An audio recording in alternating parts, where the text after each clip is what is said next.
Magandang araw po sa inyong lahat. Ako nga po pala si Ma'am si Jam, Trabahong Abroad. Kung kayo po ay bago pa lang sa aking channel, huwag niyo pong kalimutan na mag-subscribe, like, and share po. Sa mga kakilala niyo, mga kaibigan po ninyo na gusto rin po or nais pong magtrabaho abroad, yung mga naghahanap po ng legit agency at mga information, no? So, para makaiwas po tayo sa mga scammer po. So, ngayon po, ang ating pag-uusapan ay ang bansang Egypt. Kung kayo po ay interesado na mag-apply sa bansang Egypt, ito pong vlog or video ay para sa inyo. So, naghahanap po ang bansang Egypt ng nanny or kasambahay. Ang kanilang sahod po ay 550 USD to 1,000 USD. So, napakalaki na po neto, no? So, ito po ay depende sa convert po ng Philippine Peso. So, ngayon po ay nasa 30,250 to 55,000 monthly. So, ang laking bagay po neto kung ganito po bilang isang kasambahay kasi dati, yung mga kasambahay natin ay sumasahod lang na 12,000. Nung time na yun, around sa Malaysia. So, ngayon kasi, tumataas na ang sahod ngayon. Malaki na kasi sahod ngayon ng Malaysia, nasa around 24 to 25,000 monthly. So, dati kasi, nasa 12,000 lang. 10,000 to 12,000, mga ganun. So, ngayon taon talagang masasabi kong malaking bagay ito, no? 30,250 to 55,000 Philippine Peso monthly bilang isang kasambahay or nanny kung tawagin sa Egypt. Ngayon po, ang hinahanap nila, possible ex-abroad or meron kayong experience na 3 years working experience po dati. High school graduate at ang kailangan nilang edad is 24 pataas. Siyempre po, ang kailangan nila babae po. So, wala po tayong lalaki, babae lang po yung kailangan nila.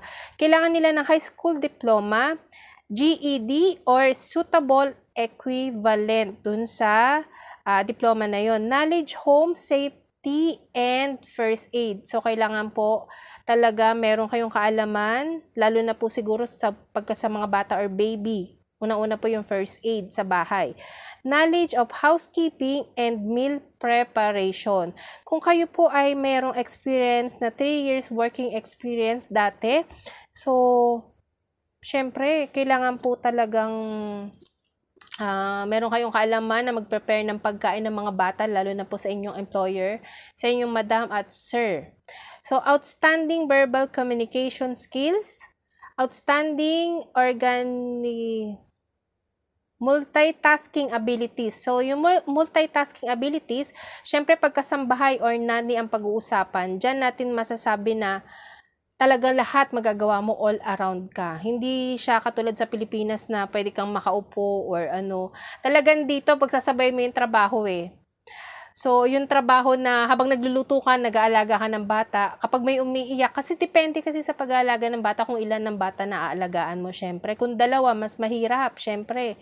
Syempre, dyan yung talagang masasabi mo na kapag may umiiyak, habang nagluluto ka, papatayin mo muna. So, hindi mo po pwedeng iiwan yung niluluto mo na buhay yung apoy, no? Tapos habang nag-aalaga ka, baka makasunog ka or syempre, pag malikot yung bata, pumunta sa kusina, mahirap na.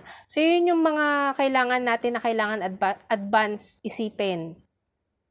Kailangan talagang suitable na kung mag-aalaga ka ng 2 bata, kailangan kaya mo. Hindi mo po pwedeng i-accept lahat ng trabaho na alam mong alanganin ka. Unang-una, ang pagiging kasambahay sa abroad ay napakahirap po na trabaho. Diyan na yung may time na mamalengke ka. Katulad dito sa Hong Kong, may time na mamamalengke, maghahatid sundo sa bata sa school, maghahatid sa mga klase, sa mga tutor nila. So, all around ka talaga, lalo na sa bahay. Pero ang pinakamaganda naman dito sa bahay na to, maliit lang talaga yung bahay nila. So, yun po dito sa Hong Kong. At, syempre, wala tayong placement fee. At, kailangan flexible kayo na mag-aalaga ng bata at mga pets. So, yun. Ang kanilang agency po is Jerbin International Manpower INC. So, ilalagay ko na lang po dito sa baba ng aking video. Ang kanilang address is 6th floor, De Leon Center, 1151, MH Del Pilar, Street Core, Nuestra de Gua Street, Malate, Manila. So, yun po. Pero yung Okay, pero yung pinaka-job natin dito is kasambahay. So, kailangan talagang multitasking tayo dito. So, lahat all around. So, binibigyan ko na po kayo ng tip na 1 hanggang 2. Depende po. Kasi, never pa naman ako nakapagtrabaho dito sa Egypt bilang isang kasambahay. So, itatry natin yan. Lahat naman, nagbablog ako. So, lahat yan ina-applyan ko talaga. So, pag-cleaner before, lahat yan na-applyan ko para malaman ko lang na legit yung agency at in case na magkaroon ng problema, paano sila tawag nito, paano nila tinutulungan yung mga aplikante nila dati na masasabi kong pinaalis nila, lalo na sa Pilipinas, Dito naman sa Hong Kong, masasabi ko na yung agency ko talaga dito sa Hong Kong is talagang maganda. Maganda yung nila, pakikitungo nila sa'yo, kahit nasabihin natin, hindi lahat ng amo ay okay. So, wag tayong mag-expect na lahat ng amo ay okay, 100% yung pagkain, yung tulog mo 100% kompleto, talagang wala kang tulog, kasi may bata ka. So, pinakamaganda rito yung mga agency na kapag paano sila mag-respond sa'yo kapag may problema ka. Yun yung unang-una lalo na sa Pilipinas. So, bago ka humingi ng tulong, kailangan muna kausapin yung agency mo dito sa abroad bago ka mag-send ng help dito sa Pilipinas. So, kung di talaga kinaya, di doon ka makiusap or kausapin mo yung agency mo sa Pilipinas. So, yun yung talagang maganda dito sa aking vlog kasi halos lahat naman ng binablog ko talaga ko na makapag-apply ako.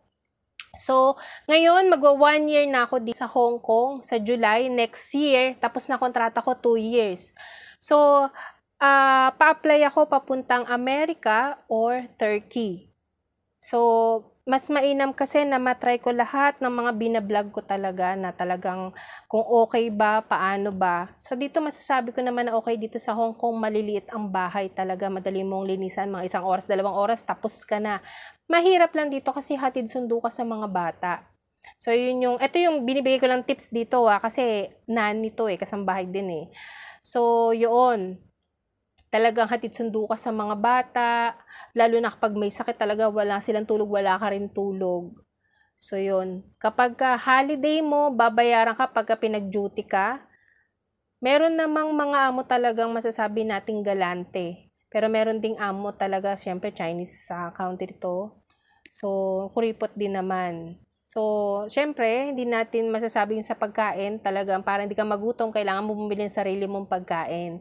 Kahit na may sabihin natin may food allowance, syempre, pinunta natin dito trabaho. Hindi lahat ng nasa kontrata is masusunod talaga. Diyan ko napatunayan. Kaya kailangan kapag mag-a-abroad kayo, talagang masasabi ko na dapat lagi kayong handa. Hindi nyo kailangan iyakan kasi wala talagang tutulong sa inyo kundi sarili nyo at syempre yung agency. Pero para sa akin kasi, hanggat di naman sila nananakit at puro alam mo na, puro bunganga lang. So, kung kaya mo tapusin yung kontrata mo, tapusin mo. Kaya marami nga nagtitis dyan, bungangera yung amo. Pero nakaka 10 years sila. 'Di ba? So, hindi naman sila nananakit, pero masasabi lang natin talagang sortehan talaga sa amo, 'di ba? At least na-share ko sa inyo kasi itong pinag-uusapan natin ngayon is trabaho bilang nanny din. So, this time, ang nanny natin is sa bansang Egypt. Kung kayo po ay interesado, pwede po kayo mismo mag-apply dito. Saka, masasabi ko ngayon mga kasambahay, mga nanny, malalaki sahod ngayon. Kapag nilalabas ko yung holiday ko every Sunday, marami kasi ditong mga holiday Pero ang off ko talaga Sunday, pag nilalabas ko, ang sahod ko lang is nasa 33 to 35,000. Depende sa convert sa Philippine Peso. Ano po? Kapag ginuti mo yung mga off mo, ang sahod mo umabot din ng 44 to 45,000. So, malaki din. Ito kasi, 30 to 55,000 a month. So, hindi ko lang din alam kung may day off o paano ba to. Kasi sa Turkey kasi may day off sila tapos meron kang allowance talaga Pero dito kasi hindi ko pa masabi kasi hindi pa ako nakapag-apply ng Egypt. So, pasensya na po yung ating vlog, nahuhuli po yung aking boses or yung video. So, maybe dun sa wifi ko siguro or sa phone. So, phone lang po yung ginagamit kong pang vlog talaga. So, wala pa tayong pera ng pang... So, yun po yung share ko po sa inyo. Kung kayo po ay interesado, i-grab nyo na po ito. Kung meron naman po kayong experience, 3 years working experience dati bilang isang kasambahay. So, hindi ko lang alam kung ex-abroad or first time. Pwede nyo pong puntahan mismo yung agency na lahat po tanungin ninyo. Basta 24 years old pataas po ang kailangan nila. Hindi po sila tumatanggap ng 23 pababa. So, 24 pataas ang kailangan nila. So, kung kayo naman po ay willing, kayo na po mismong mag-apply, wag na po kayo mag-agent. Tapos, pag nag-apply po kayo, wag po kayo agad-agad magre-resign. Kasi yan po yung talagang ina-advise ko sa lahat. Yung iba kasi, na nagme-message sa akin na nag-resign daw sila kaysa na-excited sila. Samantala nag-advise talaga ako na wag muna hanggat wala pa kayong flight. So, wag masyadong excited, bate. So, babae lang po yung kailangan dito, no? So, pasensya na po sa mga lalaki, babae lang po yung kailangan.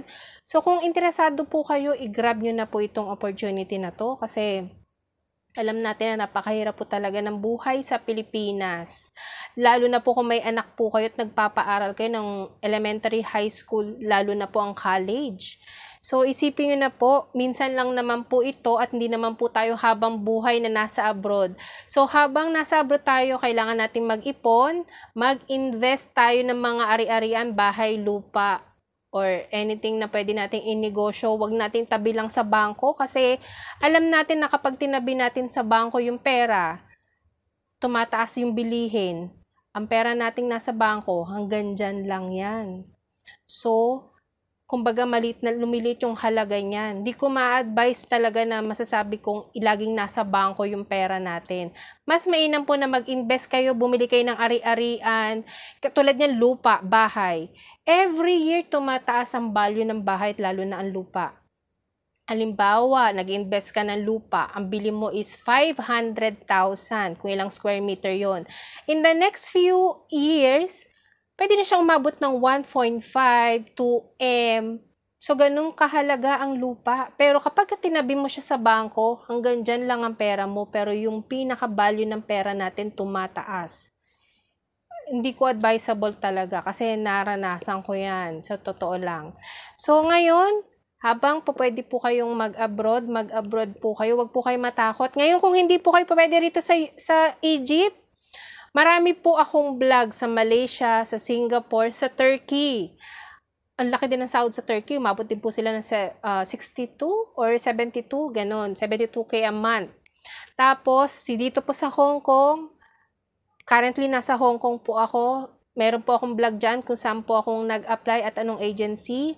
At sinabi ko rin ata kung saan address, kung paano sumakay.